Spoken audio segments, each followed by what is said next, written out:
Assalamualaikum warahmatullahi wabarakatuh. Kami kelompok 2 atas nama Rahmat Ilahi dan Yuni Arisa akan menyampaikan bahasan mengenai pemikiran hadis, Yosef Skalk dan kritik terhadapnya. Selamat menyaksikan. Assalamualaikum warahmatullahi wabarakatuh.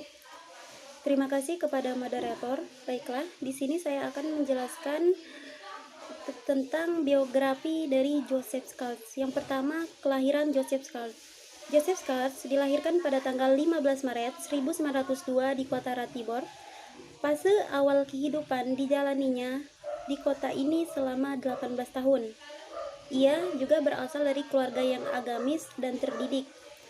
Ayahnya bernama Edward Skalk, merupakan penganut agama Katolik dan guru luar biasa. Dan ibunya bernama Maria Moore.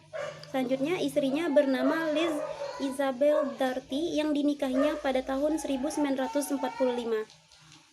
Iklim agamis dan pendidikan keluarga lah yang memberinya kesempatan untuk akrab dengan ajaran-ajaran agama Kristen dan juga bahasa Yahudi. Kesempatan ini diperoleh sejak usia kanak-kanak. Hal inilah yang sangat mempengaruhi pemahamannya atas agama-agama besar di Timur Tengah. Yang selanjutnya, pendidikan dari Joseph Skalk. Joseph Skalk itu menamatkan pendidikannya di gimnasium klasikal di kota Ratibor. Di kota inilah ia belajar bahasa Yahudi pada seorang rabbi. Ia mengenyam pendidikan tinggi di Universitas Breslau. Ia mendalami filologi klasik, semitik, serta teologi. Ia tercatat menorehkan prestasi. Prestasinya itu dibuktikan dengan adanya medali universitas melalui satu penelitian tentang Perjanjian Lama. Gelar DPhil diperoleh dari kampus yang sama dengan predikat summa cum laude pada tahun 1923. Ia juga memperoleh gelar MA dan D.Litt pada tahun 1923 di Universitas Oxford. Selanjutnya, Joseph Skalk ini memiliki kepribadian kuat dan integritas, tak kenal kompromi yang terkadang membuatnya mengambil posisi ekstrim sebagai seorang guru. Sebagai seorang guru, ia memiliki sifat-sifat yang sangat dikagumi oleh murid-muridnya. Joseph Skalk ini memahami dunia barat dan timur dengan baik. Ia melakukan penggambaraan secara luas dari wilayah Timur Tengah dan Afrika Utara selama kurun waktu 1926 sampai 1933. Yang selanjutnya, wafatnya Joseph Skalk. Joseph Skalk meninggal dunia di New Jersey pada tahun 1965. Sebelum meninggal, Joseph Skalk ini melahirkan beberapa karya yang populer dan menjadi perhatian dari berbagai kalangan.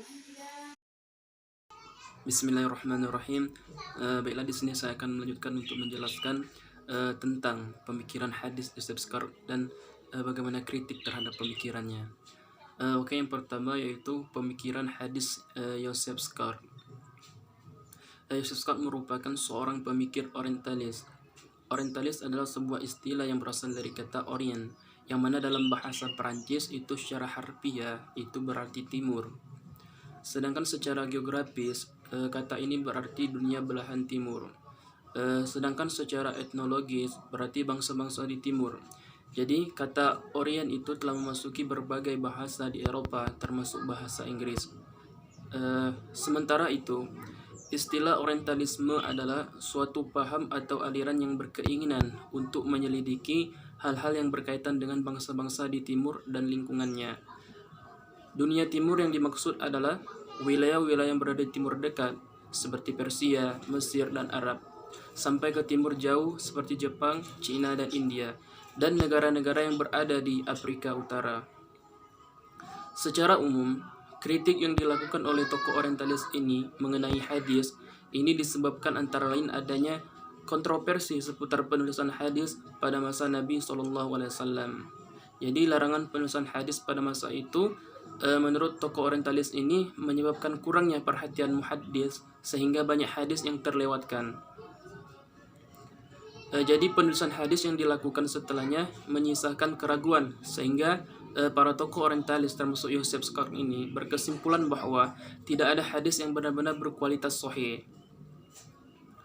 Joseph Scott menghasilkan berbagai karya, tetapi ada dua karya monumentalnya dari Joseph Scott ini, yang mana dalam dua karyanya ini menuangkan pemikiran beliau mengenai hadis Nabi yang menuai kontroversi di kalangan para pengkaji Islam, khususnya di bidang keilmuan hadis atau ilmu hadis. Dua karya tersebut adalah The Origins of Muhammad dan Jurisprudence yang terbit pada tahun 1959 dan bukunya yang berjudul An Introduction to Islamic Law yang terbit pada tahun 1960.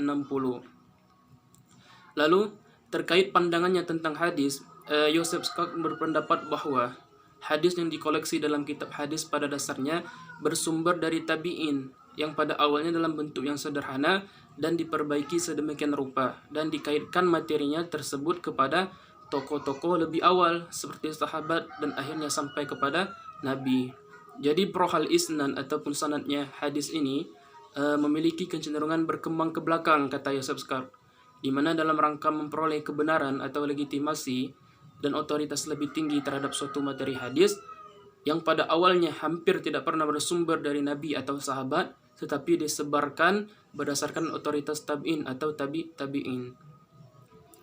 Kemudian berdasarkan pandangan Joseph Scott menghasilkan teori projection back atau backward projection ataupun proyeksi ke belakang, di mana dalam risetnya mengenai hadis agak berbeda dengan para pengkaji hadis pada umumnya. Dia lebih menyoal kepada sanad hadis, di mana dalam risetnya beliau menggunakan literatur terkemuka dalam khazanah literatur ajaran Islam, di antaranya kitab Al-Muwatta karya Imam Malik dan kitab Al-Muwatta karyanya Imam Al-Syaibani, serta dua magnum opusnya Imam Al-Syafi'i yaitu Al-Dan Risalah. Lalu bagaimana kritik terhadap pemikiran tersebut? Di sini ada beberapa tokoh yang mengkritik pemikiran dari Joseph Scott.